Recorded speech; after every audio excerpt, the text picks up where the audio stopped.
Bonjour, je vais continuer à vous parler de nos réflexions concernant la construction de nouvelles pratiques entre humains et plus spécifiquement donc de la série Nouvelles pratiques en santé mentale.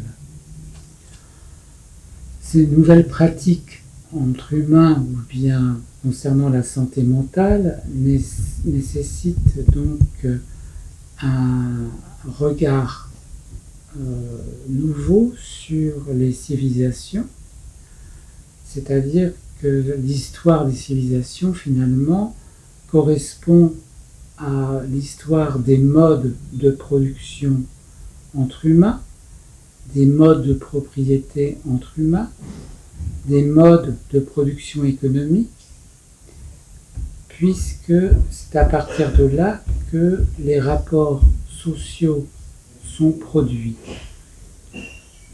Nous sommes donc loin d'une définition conventionnelle, consensuelle, pseudo-humaniste de ces nouvelles pratiques entre humains.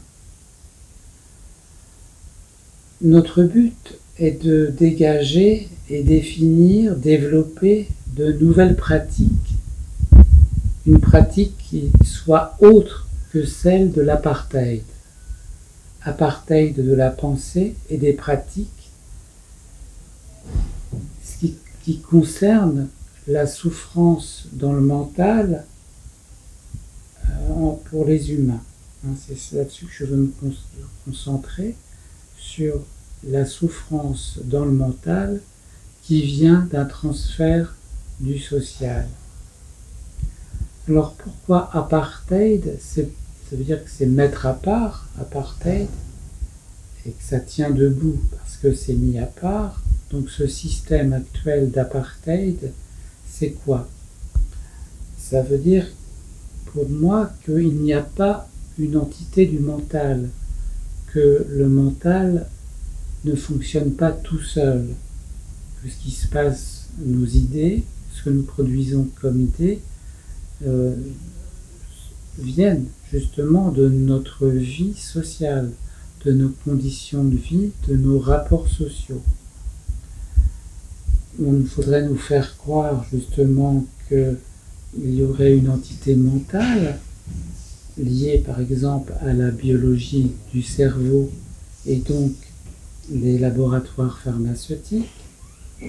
On voudrait nous faire croire aussi, via la psychanalyse, qu'il y a une entité mentale avec des principes enfermés dans là peut-être pas le cerveau, mais dans une idéologie, c'est une logique des idées psychanalytiques confinées autour du moi, du ça, du surmoi, ou bien du signifiant et du signifié, et que là aussi ça fonctionnerait tout seul.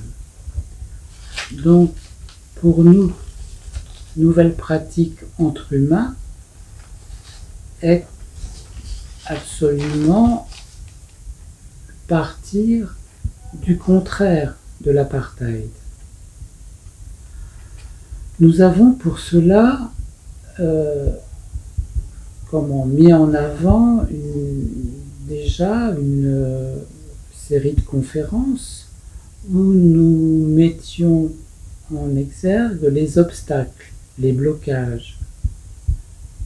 Il y a eu des conférences sur le poète assassiné de l'enfance, sur la structure comme obstacle, sur l'inconscient comme obstacle, comme blocage, en tant que concept pratique. Avant de pouvoir affirmer une nouvelle pratique, nous allons nous attacher dans les 3 prochaines conférences à quelque chose que nous allons nommer moteur et obstacle.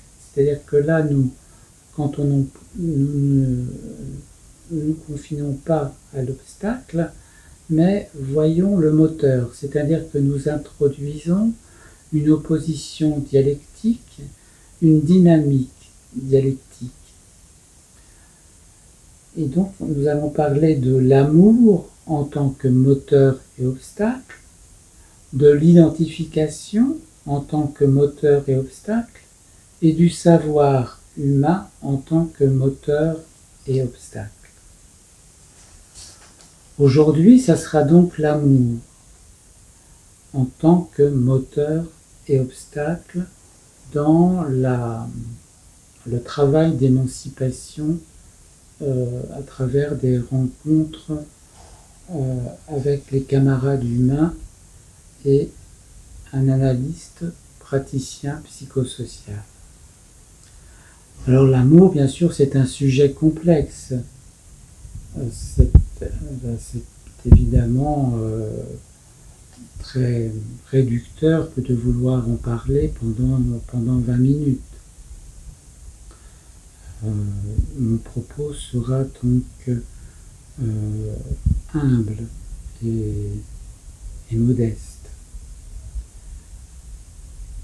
En même temps, donc, il est vrai que dans les thérapies, notamment psychanalytiques, cette dimension d'amour a pris beaucoup d'importance. Une définition lacanienne du transfert, par exemple, c'est-à-dire que ce qui se passe entre l'analyste et l'analysant, c'est le transfert, c'est de l'amour adressé au savoir. On voit donc que l'amour est placé au centre de la psychanalyse, de la thérapie. Cela n'est pas notre orientation, et je dirai pourquoi tout à l'heure. Je dirais pourquoi, parce qu'il y a le côté obstacle, justement, c'est un moteur, mais c'est aussi un obstacle. Et il est peu pris en considération dans l'idéologie psychanalytique. L'amour est venu solliciter donc Freud dans les thérapies de façon précoce. Dans ses analyses, bien sûr, les rencontres répétées ont produit cet affect. Lacan dira qu'il en a été gêné, que cela a retardé un petit peu justement l'élaboration de sa théorie du transfert. On voit donc là déjà obstacle et moteur qui commencent à émerger. Bien sûr, cette nouvelle façon de prendre la question de la souffrance dans le mental par Freud, en parlant de l'amour, de la rencontre humaine, de l'angoisse et de l'amour à la fois, a brisé les cadres médicaux académiques, les cadres psychiatriques. Et cela est à souligner, ce que fera d'ailleurs à sa façon Politzer, qui est notre boussole sur un certain nombre de points, en disant qu'effectivement Freud avait opéré quelque chose qui évoluait vers le concret. Freud va beaucoup développer donc cet amour de transfert, et dans un des textes qui ont été fondateurs pour nous dans l'élaboration du concept de transfert social, il y a un texte dont j'avais déjà parlé dans la conférence justement sur le transfert social, un texte de Freud qui s'appelle Psychologie des masses et analyse du moi, où il parle de l'amour comme facteur d'égalité dans ce qui se passe entre les individus des masses et le meneur, le Führer. Que justement chaque individu pense pouvoir être aimé par le Führer de façon égale, et c'est là donc cette phrase de Freud où il dit qu'un courant démocratique vient se profile dans l'Église chrétienne, il y a là quelque chose de tout à fait intéressant, qui est que cet obstacle de l'amour freudien vient justement comme quelque chose de non émancipateur par rapport à la civilisation occidentale, par rapport à la civilisation européenne, qui est basée sur le christianisme et sur les valeurs du christianisme. L'amour rend aveugle, c'est bien connu. L'amour, indique Freud, peut rendre criminel, toujours dans ce texte Psychologie des masses et Analyse du moi. On voit donc les impasses liées à l'amour en tant qu'il est opaque, en tant que prendre comme base l'amour dans une psychanalyse ou dans une rencontre donc entre camarades humains pour parler de la souffrance dans le mental me paraît pas efficiente. Il s'agit de trouver une logique. L'amour ne le permet pas.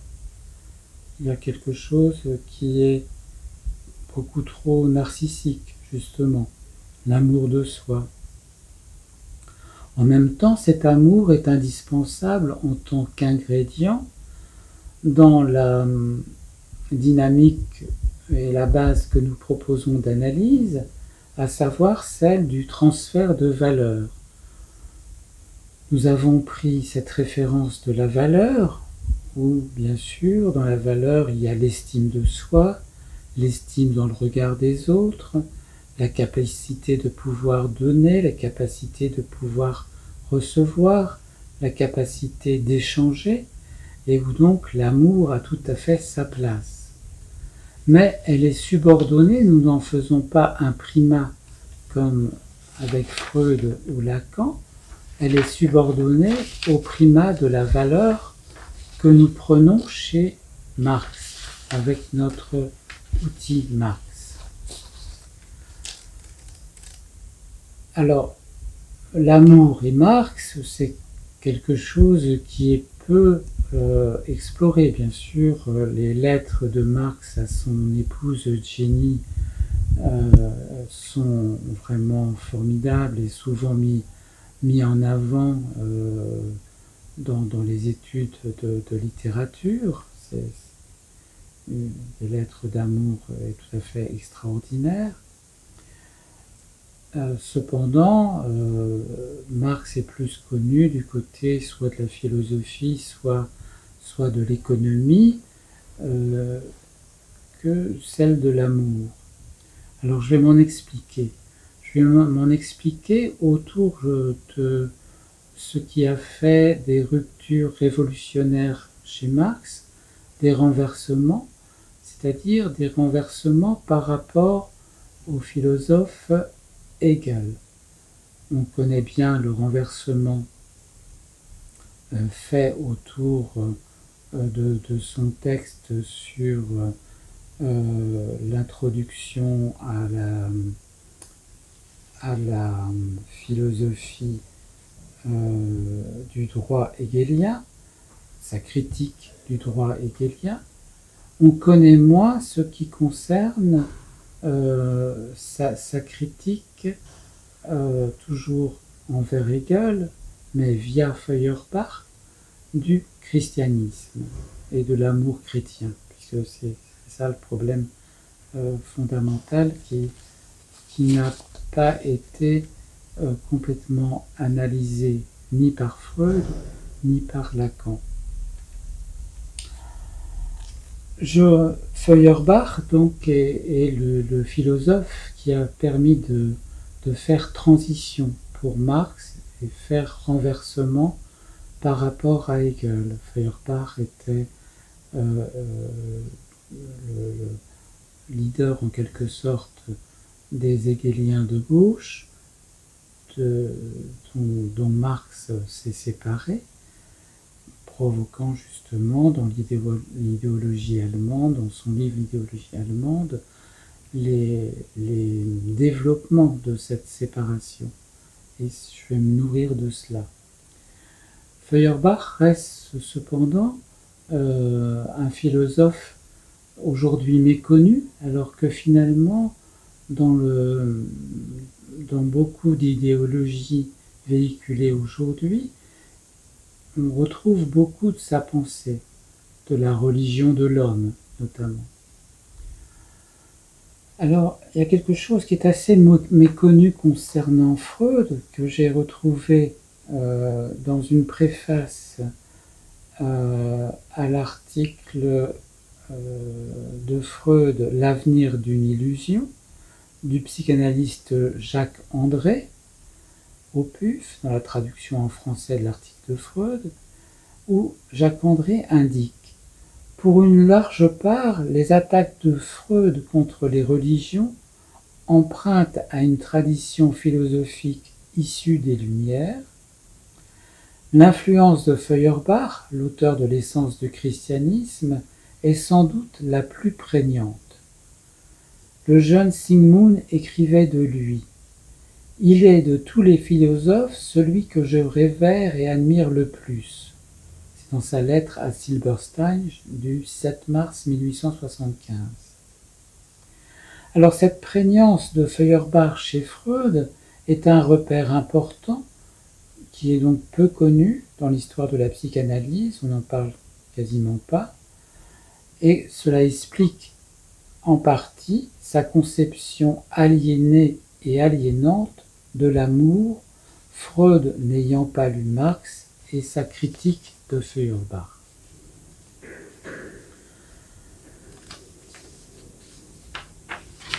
Alors c'est là où je vais donc développer cet aspect du renversement hegelien fait par Marx. Il y a donc un premier renversement qui là aussi est largement connu sur le droit hegelien. Ça c'est extrêmement connu, mais par contre le renversement de la religion de l'amour fait par Marx est peu connu.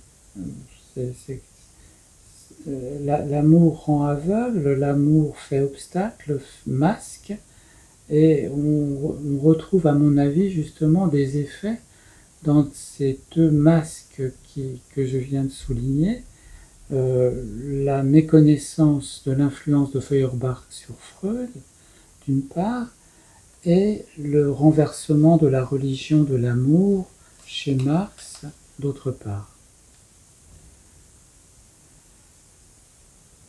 La critique faite par Marx envers Feuerbach est la suivante. Feuerbach fait abstraction du cours historique et fixe le sentiment religieux comme un en soi, en présupposant un individu humain abstrait, isolé.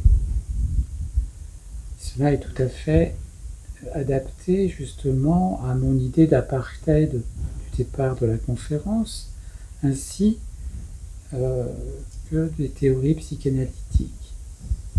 Il s'agit donc pour nous de partir de l'envers de cela.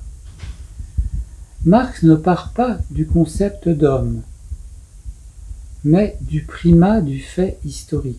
Et ça, c'est essentiel, ce que je racontais aussi au tout début, que nous ne sommes pas dans le consensuel de l'humanisme actuel comme idéologie, mais que nous partons de l'histoire des civilisations et de leur mode de production des rapports sociaux. Ma méthode analytique ne part pas de l'homme, mais de la période sociale économiquement donnée, écrit Marx dans ses notes marginales sur le traité d'économie politique d'Adolphe Wagner en 1880. Nous sommes donc là dans le Marx tardif, autant la rupture à Hegel via Feuerbach est précoce, 1843. Là, nous sommes dans le Marx qui a déjà élaboré le Capital, etc. et qui est un Marx scientifique, et où il revient sur cette affaire que sa méthode analytique à Marx ne part pas de l'homme, mais de la période sociale économiquement donnée. Feuerbach a créé ce qu'Engels appellera à son propos une religion de l'homme, et cette religion concerne étroitement la religion psychanalytique de l'amour. Alors, si nous lisons justement l'idéologie allemande produite et écrite en 1845, Marx note que Feuerbach a sur les matérialistes purs le grand avantage de se rendre compte que l'homme est aussi un objet sensible. Donc ça, c'est une marque qu'on va constamment retrouver chez Marx d'ailleurs, sur une hypersensibilité et une sensibilité dont il parle fréquemment. Ça lui vient de Feuerbach. Mais justement, il critique cela, cette sensibilité de Feuerbach, qui ne sait pas les hommes comme activité sensible. C'est-à-dire que Marx voit dans le rapport humain une activité sensible. Car, là encore, écrit Marx, il ne s'en tient à la théorie et ne saisit pas les hommes dans leur contexte social donné, dans leurs conditions de vie données, qui en ont fait ce qu'ils sont. Il n'en reste pas moins qu'il n'arrive jamais aux hommes qui existent et agissent réellement, il s'en tient à une abstraction. L'homme, et il ne parvient pas à reconnaître l'homme réel, individuel, en chair et en os, que dans le sentiment. Autrement dit, il ne connaît pas d'autre rapport humain de l'homme avec l'homme que l'amour et l'amitié, et encore idéalisé. Donc là, on a quelque chose de très critique, justement, par rapport à l'amour et l'amitié de ce philosophe hegelien de gauche qu'est Feuerbach, qui lui permet de faire une transition, mais dont il critique, il met en avant l'objet sensible qu'on retrouve chez lui comme chose importante au niveau philosophique, mais qu'il, là aussi, crée une sorte d'apartheid avec l'abstraction, et se cantonnant finalement à justement cet amour, cette amitié, cette religion de l'homme. Alors cela signe ce que recouvre l'analyse faite par la psychanalyse, l'amour idéalisé masque dans l'analyse des rapports humains, celle des conditions de vie qui font des hommes ce qu'ils sont, des hommes réels en chair et en os. Alors il serait intéressant de voir ce que le mythe d'Oedipe ou le narcissisme doivent à l'admiration freudienne envers Feuerbach. Il en découle une analyse restreinte des rapports humains, réduite à l'analyse des rapports de l'homme avec l'homme sur une base d'amour idéalisé. Très tôt, Marx, plutôt que le primat de l'amour chrétien, fait le choix des rapports sociaux et de ce qui les conditionne dans la vraie vie. Dans son chapitre de l'idéologie allemande, intitulé « Sur l'individu et le communisme », il indique que dans la société communiste, la conscience que les individus auront de leurs relations réciproques aura, elle aussi, un caractère tout différent et donc sera aussi éloignée du principe d'amour que du dévouement ou de l'égoïsme. En poursuivant le croisement des renversements du christianisme et de la philosophie du droit hegelien, nous parions que prenant pour base l'amour en tant que besoin, nous arriverons par le biais de la révolution réelle, celle des rapports sociaux de production, à une société où l'amour pourra être autre chose qu'une collusion de la perte. La perte vient de la critique du droit hegelien et du déchirement, critique du christianisme.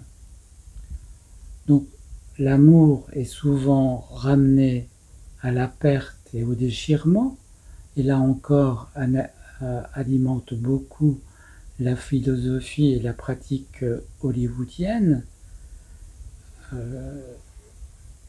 à fait catastrophique, pour une analyse réelle des rapports sociaux humains.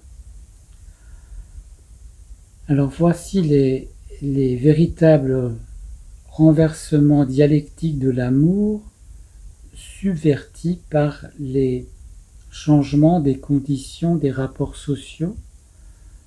Voilà donc notre objectif pour arriver à une autre façon de pratiquer entre humains.